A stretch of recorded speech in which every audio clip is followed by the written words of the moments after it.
Can we have a question from the Gen side? I think we already had 4 or 5 from ladies. In the gents. Wa alaikum assalam wa rahmatullahi wa barakatuh. What would you suggest? Before you say I do, after you say I do? Before you say I do. You married? Not married? No, I'm not married. MashaAllah. So before you say I do. Yeah. What would you suggest for the reverts to Islam? I mean, should they live with their parents, or maybe should they prefer a revert as well?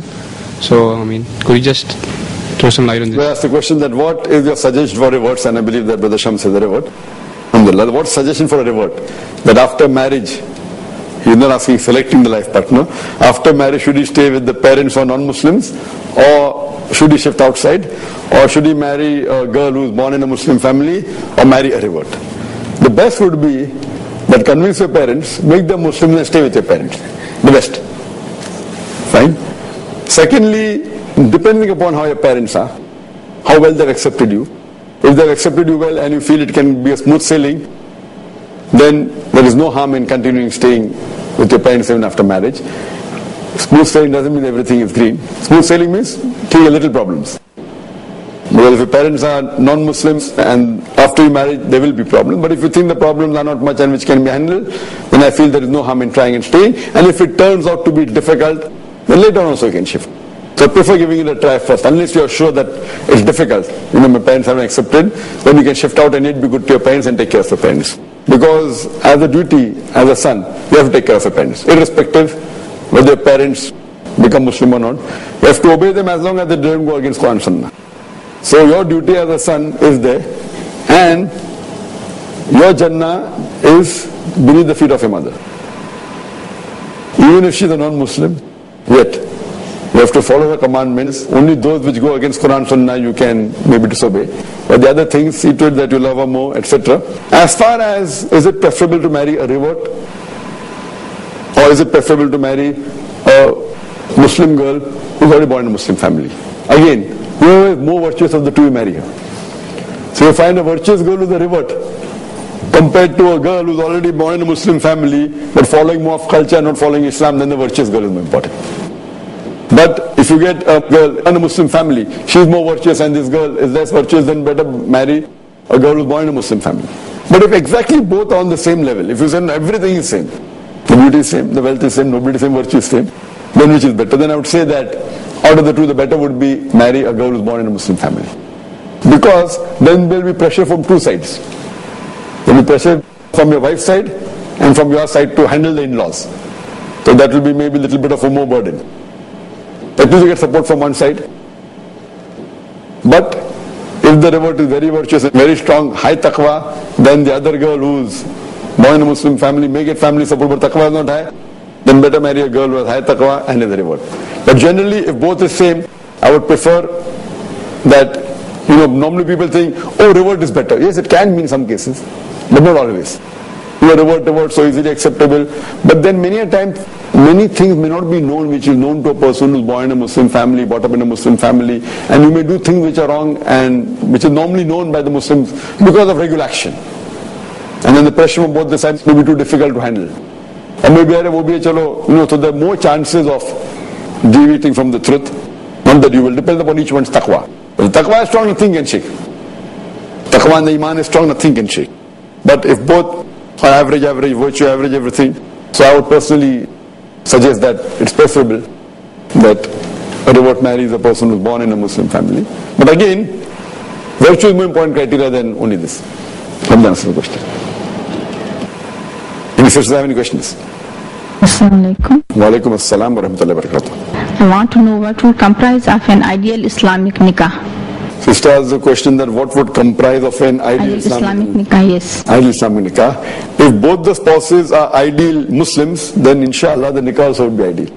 That's number one criteria.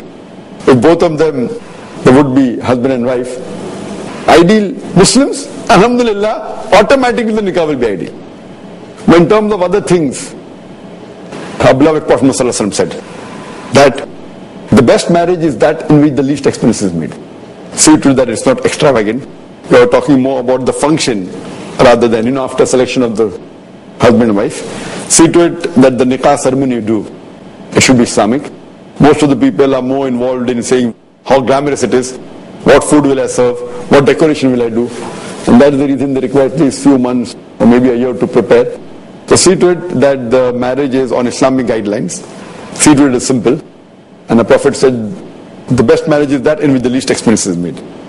Further, the Prophet also said that make nikah so simple that zina becomes difficult.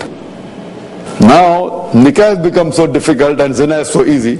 Nikah means, mere paas kam as kam 5-10 lakh hona chahiye, 5-10 lakhs I should have. Maybe at least I have $50,000, then I can do the nikah, otherwise it's difficult. And zina, easy, few hundred rupees.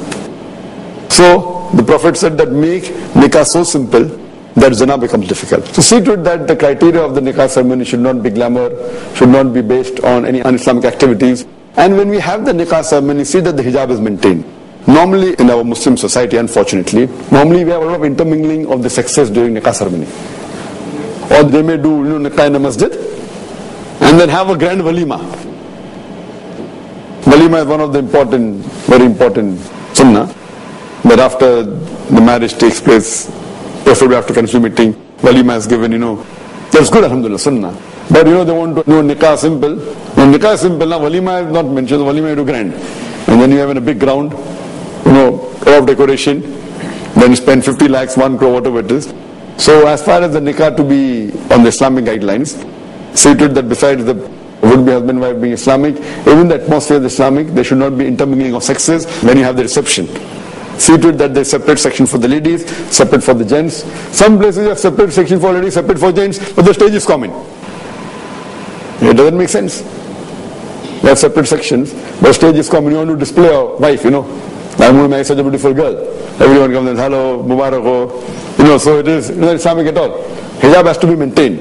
So see to it that the hijab is maintained. The ladies looking at a wife, no problem. Gents looking at you, no problem. Gents looking at the gents, no problem.